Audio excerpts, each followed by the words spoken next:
నేనే మిమ్మును ఓదార్చువాడను. యెషయా 51:12. ఆదరణ, శాంతి, సమాధానము, నెమ్మది మరియు ఓదార్పు లేక సతమతమవుతున్నావా?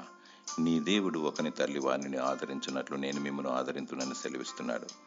యెరూషలేములోని మీరు ఆదరించబడెదరు. యెరూషలేము పరలోకానికి సాదృశ్యము.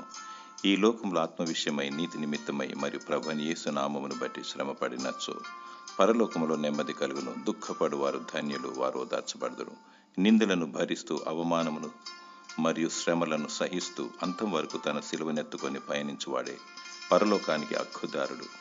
కష్టాలు, సమస్యలు, ఇరుకు, ఇబ్బందులు మరియు నిన్ను కృంగజేసే పరిస్థితులు ఎన్ని ఉన్నా అధైర్యపడకుము.